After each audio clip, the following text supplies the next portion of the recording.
কৃষ্ণ জয় গুৰু শংকৰ আগন্তুক অধিৱেশনৰ এয়া শিবিৰ নিৰ্মাণ কৰি থকা হৈছে। বৰ্তমান যথেষ্ট ডাঙৰ আহল বহলকৈ শিবিৰবোৰ নিৰ্মাণ কৰি থকা হৈছে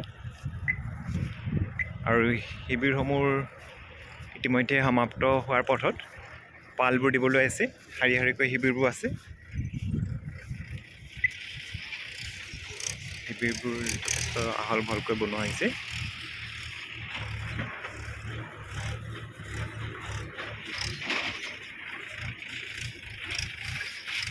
নৰা পাৰি থোৱা হৈছে শিবিৰসমূহত।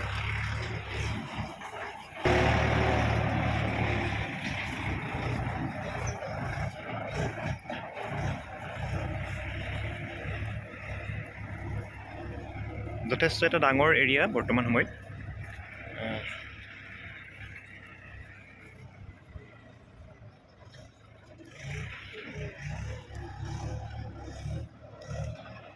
এটা মূৰৰ পৰা এটা মূৰলৈ যথেষ্ট আহল বহল আৰু এটা বৃহত্তৰ এলেকা এটা সামৰি লোৱা হৈছে বৰ্তমান সময়ত। জিলা শাখাৰ প্ৰতিখন আঞ্চলিকৰ প্ৰতিখন প্ৰাথমিকৰ আইবা সমস্ত লগতে সেৱা বাহিনীৰ সকলো সদস্যই অংশগ্ৰহণ কৰিছে। অহা 16 তাৰিখৰ পৰা সেৱা বাহিনীৰ সদস্যসকলে ইয়াত থাকি কাম কৰিব।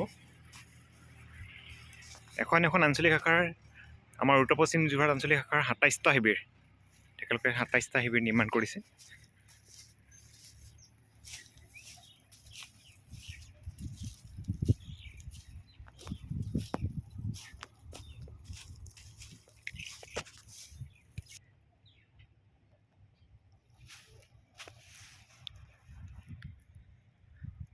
সদৌ অসমবাসী তথা ভাৰতবাসী ৰাইজক নিমন্ত্ৰণ জনাইছোঁ আমাৰ 94 বাৰ্ষিক অধিৱেশনলৈ। কৃষ্ণ জয় গুৰু শংকৰ।